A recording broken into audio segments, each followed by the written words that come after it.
Luke 5, are you there? Let's go to Luke 5. Let's pick it up. Let's pick it up at 3, okay? Look what it said, verse number 3. And he entered into one of the ship, which was Simon, and prayed him that he would thrust out a little from the land. And he sat down and taught the peoples out of the ship. Now when he has left speaking, he said unto Simon, launch out into the deep and let down your net for a great draught. And Simon answered, said unto him, Master, we are toil, we are labor, we are work all night and haven't taken nothing. But look what it said. I'm not preaching this, but you can preach a fit on this. Nevertheless, at thy word, I let it down. I can stay there for an hour, Cain. In other words, none of this stuff makes sense, Jesus. But at your word. Beloved, think that it's not strange concerning the fiery trial, which is to try you, as though some strange thing has happened unto you. But rejoice inasmuch as you are partaker of Christ's suffering, that when his glory shall be revealed, ye may be glad also with exceeding joy. And I posted it last night, what I'm preaching on today. Look at your neighbor and tell your neighbor, neighbor, I'm dealing with some strange stuff.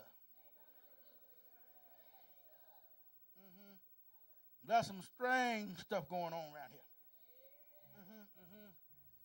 And we got to deal with it. Huh? Somebody said crazy stuff. But I do know it's unusual. It's odd. Huh? That's what Westbrook says, strange is out of the ordinary. Huh? And is anybody in the building dealing with some stuff that seems like it just come out of the ordinary? It ain't. Well, then you're dealing with some strange stuff, okay? Now, let me share something here with you. And look at this situation here. They're fishing, Brother Larry. But they're fishing, okay?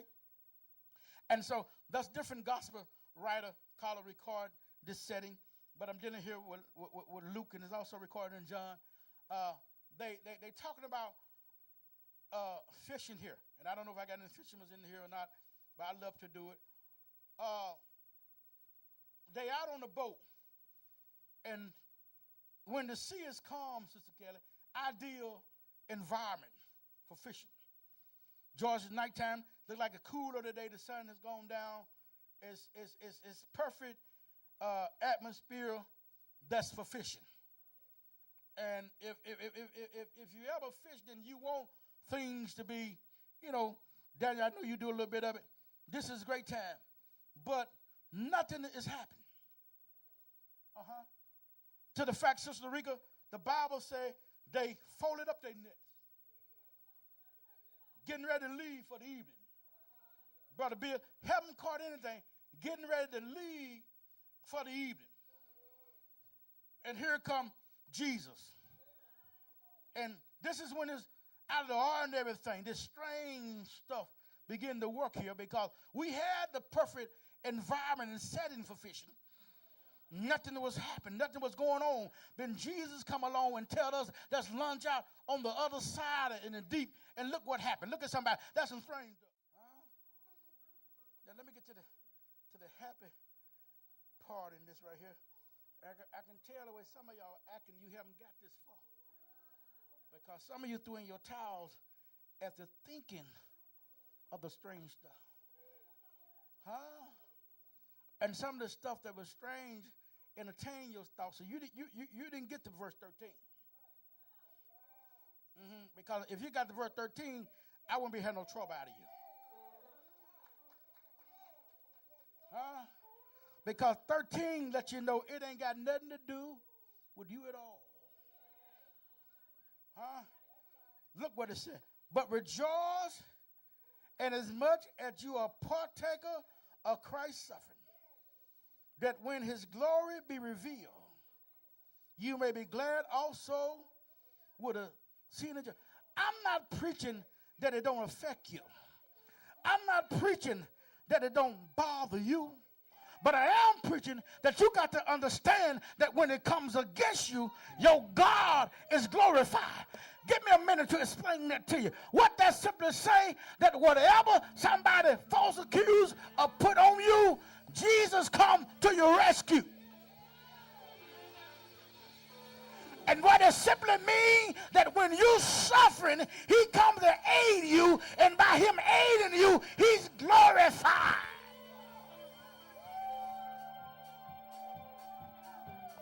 Hold on, take your seat. Let me pray. What it's saying is that when a child, a son, a daughter is attacked by the enemy, what glorifies Christ in that is that he comes to your aid. I thought y'all would get happy with that. What happened is he comes to your aid, and by him coming aiding his own, he's been glorified.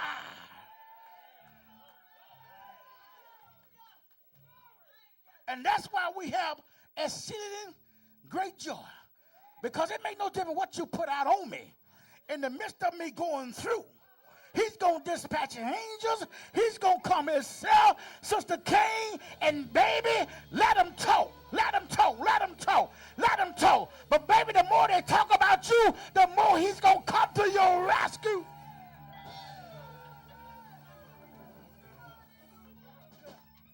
Take your seat. I'm closing on this one, but you got to get this. You got to get this. See, the problem that we have,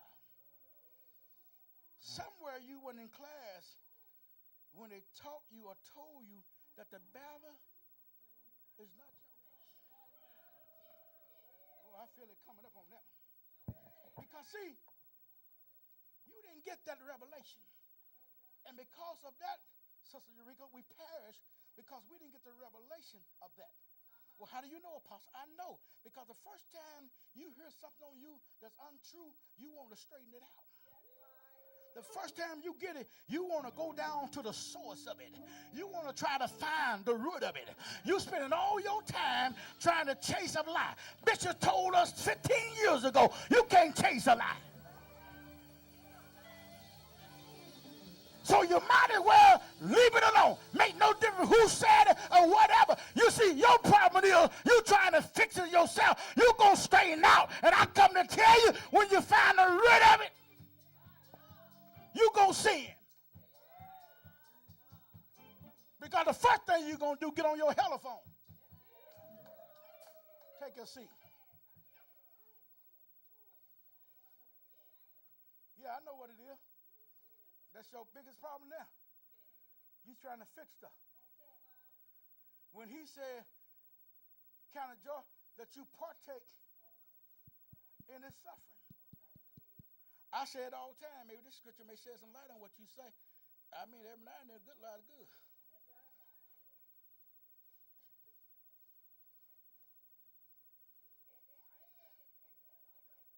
But it ain't gonna bother. I ain't gonna stop preaching because somebody lied on me. His grace is sufficient. I'm saying, get me ready for the next lie. Huh? But what happened is, in my suffering, Jackie, in your suffering for righteousness, you partake of his suffering. And the beauty of it is, he's glorified because the workmanship, his craftsmanship is now being revealed. Look at somebody say, when the devil took Jesus up and tempted him to jump, he said, jump unless you dash your feet or he sent angels. I need a church up here right about now. Because the Lord know, the devil know, once you fall off the cliff, some help gonna come to you before you hit rock bottom. Tell somebody, I don't care what it look like, and you can be praying for my demise. I come to tell you, I'm not gonna file bankruptcy. I come to tell you, I'm not gonna fall off the cliff.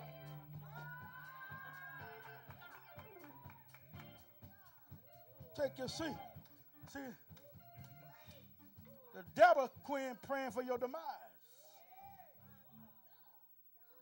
But Camaderas don't know who I serve.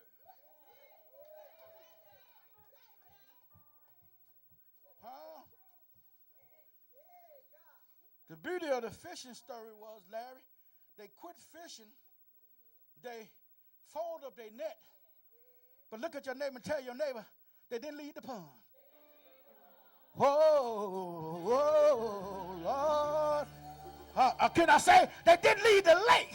Tell somebody, baby, you got to understand. I don't care how bad it get, don't you leave the lake.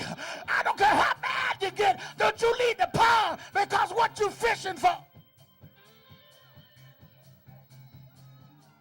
Watch out. We may have to endure some stuff now. Huh? We're going to be persecuted, we're going to be lied on, but I'm not going to leave the lake. No. Because what he has for me is connected to this place.